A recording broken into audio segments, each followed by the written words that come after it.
Thank you so much, Jetma, for those inspiring words. We definitely need innovation and collaboration, and it has never been more important for us to rebuild better and walk the talk.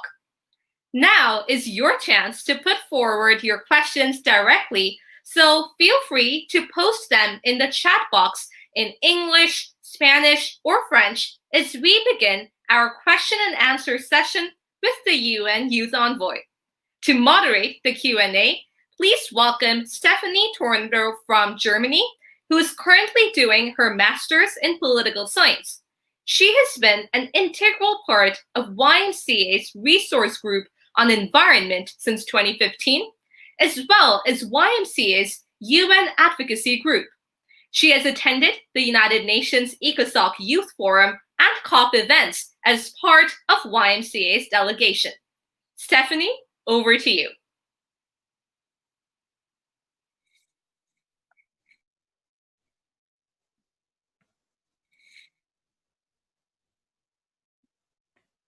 Thank you, Kikashan. Welcome to our Q&A session with UN Youth Envoy, Ms. Yatma Wikramanayake. As Yatma has said in her keynote speech, young leaders need to be empowered and enabled to create change. And that's why right now you have the chance to ask all the questions you always wanted to ask the UN Youth Envoy. I'm very delighted to have you, Yatma. And while we are waiting for the first questions to come in, allow me to ask you one of my own. You're from Sri Lanka, which is a country that suffers a lot from extreme weather events, heat, lack of water. And I asked myself, how would you describe your own climate action journey with regards to your home country situation, your home country? Thank you, Stefanie. That's an interesting question. I wouldn't really recognize myself as a climate activist. My work back home was mostly around youth participation in politics, electoral processes and civic spaces. But your question is very valid because many times island nations like the one that I come from, Sri Lanka, the Pacific Island, small island states, the Pacific Islands, young people living in Africa, particularly the Sahel region, are the direct victims of climate change and the impacts of climate change. And while sometimes our leaders tend to talk about the impacts of climate change as if it's something that is happening in the future, these young people and these communities are experiencing that every day, from droughts to floods to sea level rise to ocean acidification to losing their livelihoods. But the problem is that it's not these young people or these communities who created climate change. They have done very little to contribute to global carbon emissions. They have done very little to contribute to the pollution that we are experiencing, whereas the more developed countries are the ones responsible creating those issues. So I think we need to really move away from climate action into climate justice, because I believe those young people who are experiencing the impacts of climate change needs to be heard first and foremost above all voices, and they need to we need to make sure they receive the reparations for the injustices and the damages that they have experienced because of things that they did not themselves commit. Yes, I definitely agree with you. You already mentioned that you don't see yourself as a climate activist. As I read your biography, you have been very well active in youth development sector, nationally as well as internationally. When you're looking at the climate action movement right now, or any other youth-led movement, do you have any tips for them on how to move forward, for example, how to get contacts with politicians on a national or even an international level? Thank you. I usually learn a lot from the climate movement. So I'm not sure if I have many advice to give. I rather take advice from them. But I want to really highlight the the solidarity that I have seen in the youth climate movement and the dedication of the youth climate activists, the fact that millions of young people before the pandemic offline and now during the pandemic online are protesting every Friday, pleading their governments to take action on climate change through full strike for climate and Fridays for future movement. These young people are literally sacrificing their education and their futures, whereas as children they should be allowed to enjoy their freedoms as children. However, they're out there on the streets protesting and doing the job that our elected leaders or politicians must be doing. So I have huge respect for the youth climate movement, including Fridays for Future, Re-Earth, and many other youth organizations that we have seen. And the most important part of that has been the solidarity that I have seen across different countries. So, for an example, it's not possible in every country for people to protest. In certain countries, protesting is illegal. You can go to jail, be imprisoned if you protest against your government. But the youth climate movement has really made sure that voices of the young people in those countries are included in their conversations. I've seen how youth activists in the United States lend their social media platforms to youth leaders in other countries who cannot protest to use those platforms to make their voices heard.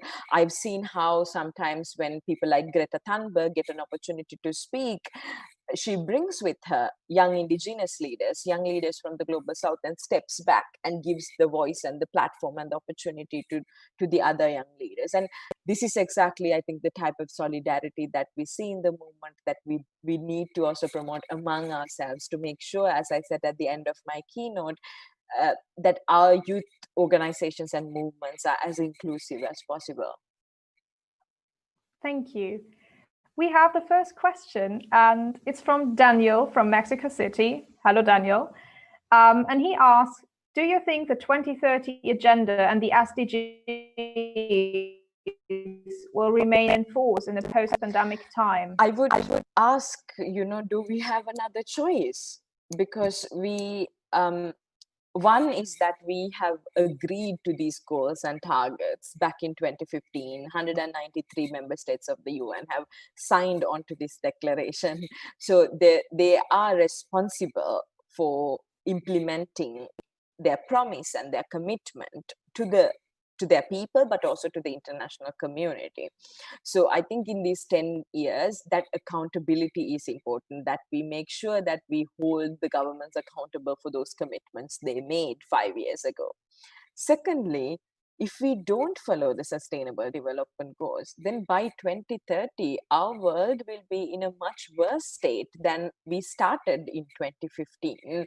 If we are to make our world more sustainable, more peaceful, more just, more fair, that is our roadmap to get there. So I really think that we don't have an option apart from sticking to the sustainable development goals, its roadmap and its targets and indicators. So we need to make it an everyday part of our life. As individuals, what can we do to create more awareness of the goals, implement the goals in our individual capacity?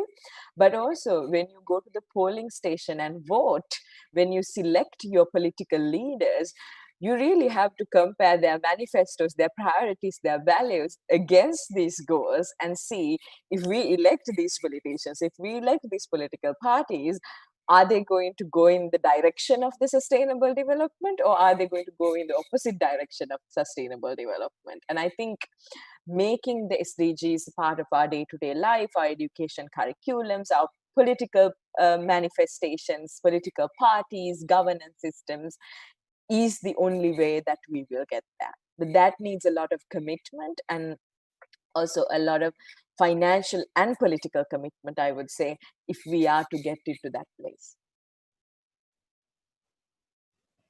Our next question is from Emmanuelle from France, and she asks, what are, for you, the climate change issues underestimated right now? I would say climate change, the impacts of climate change as a whole is still underestimated.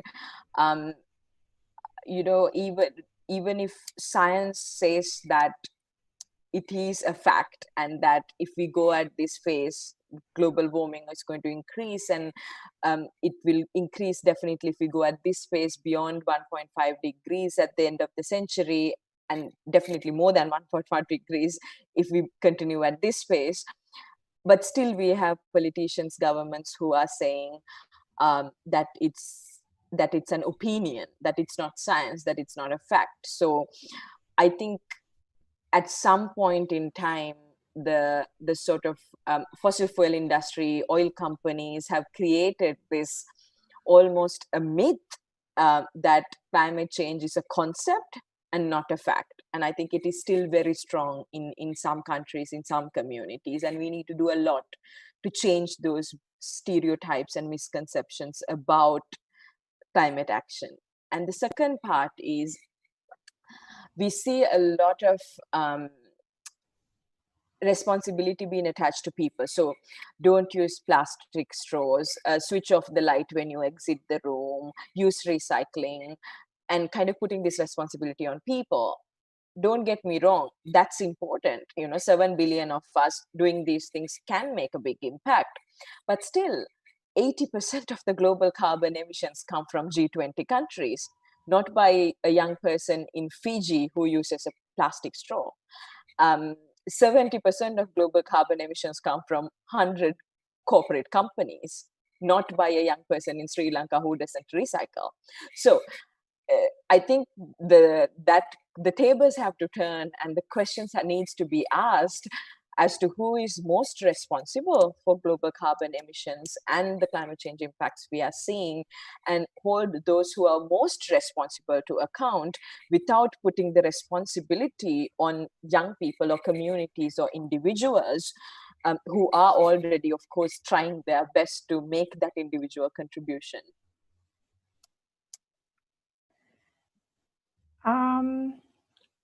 Perhaps we can kind of cut it short. There's one question. Okay, so apparently we are out of time. So sorry for you, Tuila. But I can assure you, Yayatma has seen your question, and perhaps if I can have 1 second, Stefanie. Tuila, yeah, go ahead. please search for Believe Better. So on my website, you will find a policy paper named Believe Better, and that documents all the good practices of young people being part of monitoring and evaluation of the SDGs, which is your question. Perfect. Thank you so much, Yayatma, for taking your time and joining us for our session. And thank you to all of you who have sent in questions. They were very, very good. And I really learned a lot from you all today. And yeah, for the rest of you, I can only say stay tuned. There's much more coming up. And yeah, thank you again. See you soon. Bye-bye. Thank you.